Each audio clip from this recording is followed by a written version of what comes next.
Hi, I'm Clyde Kilough, and this is Verse by Verse. Pentecost. It's an odd word with a strange story. Its Greek origin simply means count 50, referring on how to calculate its timing. But there is nothing simplistic about its Old Testament origin and New Testament meaning.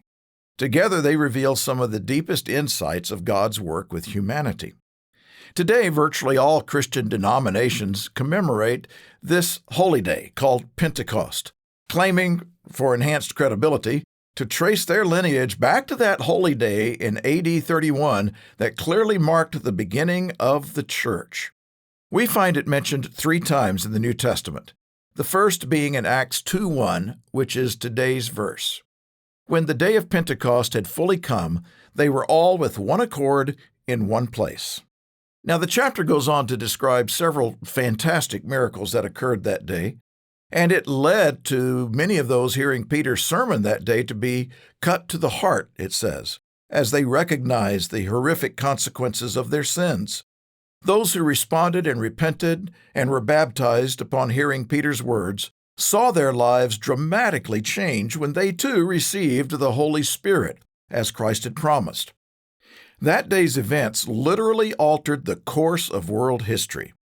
We cannot fathom what today's world would be without the impact of the religion that emerged.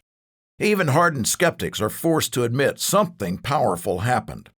How else could a body of zealous believers suddenly appear, quickly permeate the Roman Empire, and so upset the established religions that they would rail against Christians, as we see in Acts 17, as these who have turned the world upside down? However, the religion that emerged soon turned into the religions, plural, that emerged because, sad to say, it didn't take long after Pentecost for the impostor Christianity that Jesus himself warned about to start creeping into the church. Within just a few decades after the day of Pentecost, in Acts 2, the atmosphere of being in one accord in one place was shattered as false teachers began bringing in ideas and beliefs that brought conflict instead of accord and put true believers in many different places doctrinally. Eventually, the Christianity that had turned the world upside down was turned upside down by the world.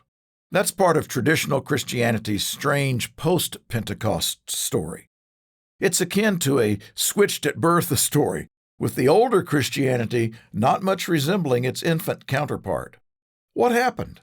In his landmark book, The Story of the Christian Church, Jesse Hurlbut wrote of a missing gap in church history.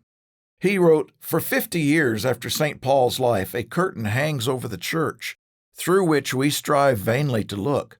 And when at last it rises, about 120 AD, with the writings of the earliest church fathers, we find a church in many respects very different from that in the days of St. Peter and St. Paul." End quote. Well, that very different church created formidable political and religious empires. And prophecy shows that it will again exert a huge influence and deceptive power in the end times.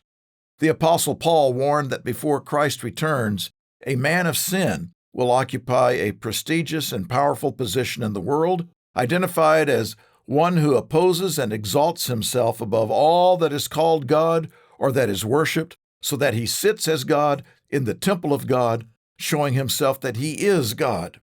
The world will believe his claim to be the leader of the true church established on the day of Pentecost in Acts 2. You know, Jesus said, "Enter by the narrow gate. For wide is the gate and broad is the way that leads to destruction, and there are many who go in by it. Because narrow is the gate and difficult is the way which leads to life, and there are few who find it."